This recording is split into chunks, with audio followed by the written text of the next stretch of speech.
saya Amelinda Yanswar Felicia dengan NIM 24109900002 dari Prodi Bimbingan Konseling Islam, Fakultas Agama Islam, Universitas Islam Blitar Blitar. Perkenalkan, nama saya Puspita Tifatunisa dengan NIM 241099001. Saya dari Prodi Bimbingan Konseling Islam, Fakultas Agama Islam, Universitas Islam Blitar Blitar. Perkenalkan, nama saya Safinatun Najah, Fakultas Agama Islam dengan nomor induk mahasiswa 24 10991 0002 Universitas Islam Blitar. Halo semuanya, selamat datang di video pembelajaran kita kali ini.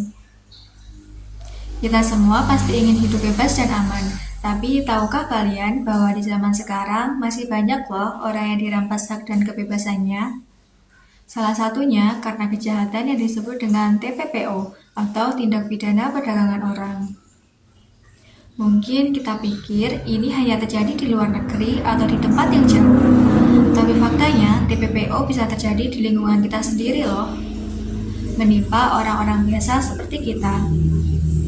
Maka dari itu penting untuk tahu apa itu TPPO, bagaimana modusnya, siapa saja korbannya, dan yang paling penting bagaimana mencegahnya.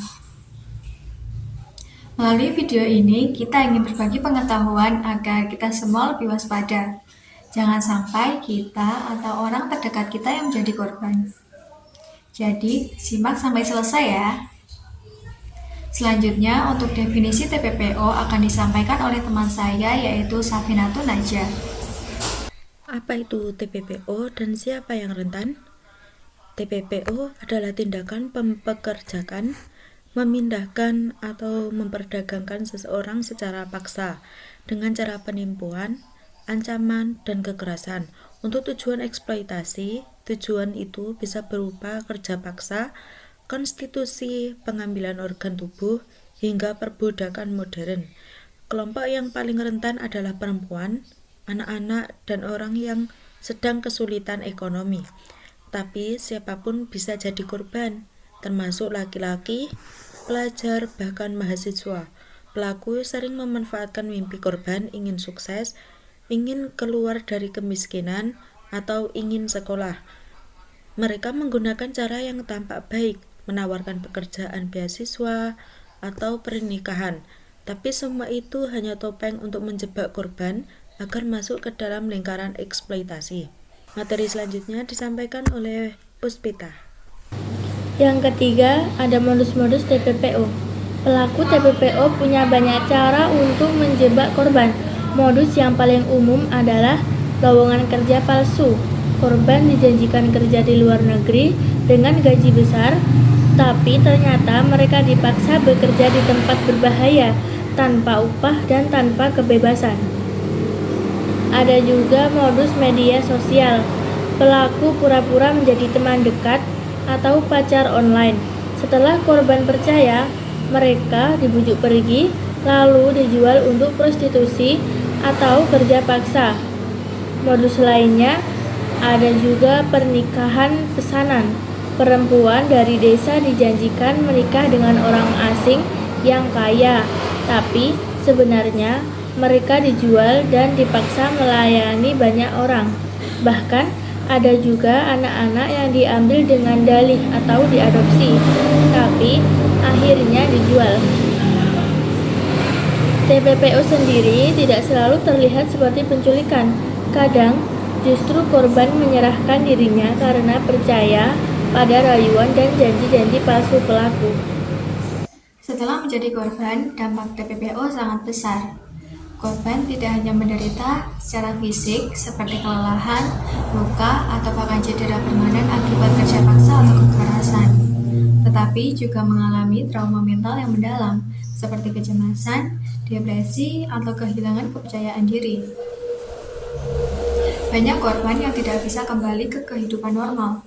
Mereka kehilangan pendidikan, pekerjaan, bahkan hubungan keluarga.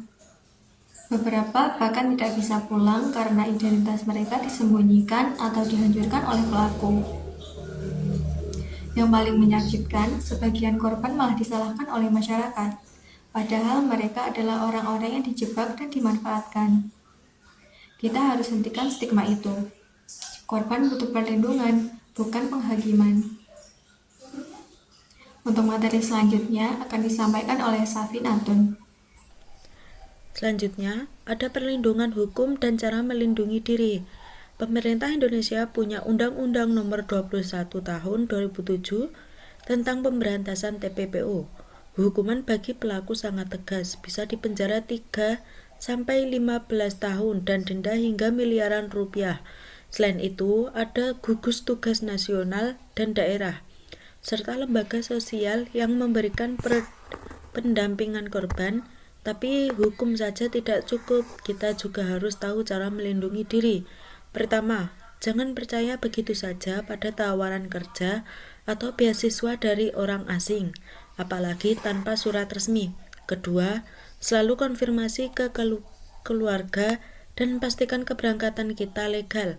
Dan ketiga, jangan serahkan dokumen penting ke pihak yang tidak kita kenal atau tidak resmi.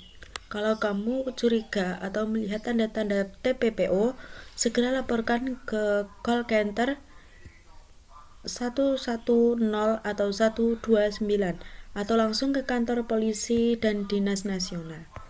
Materi selanjutnya disampaikan oleh Puspita. Yang terakhir ada kasus nyata di Indonesia. Di Indonesia, kasus TPPO sering terjadi, meski tidak selalu terlihat di media.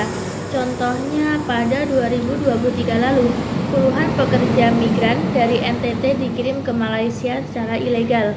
Mereka dijanjikan kerja dengan gaji tinggi, tapi justru disekap dan dipaksa bekerja di perkebunan tanpa dibayar.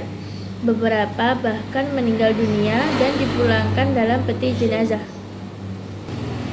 Contoh lain adalah kasus di Jawa Timur, di mana gadis remaja diajak teman online untuk bekerja sebagai SPG.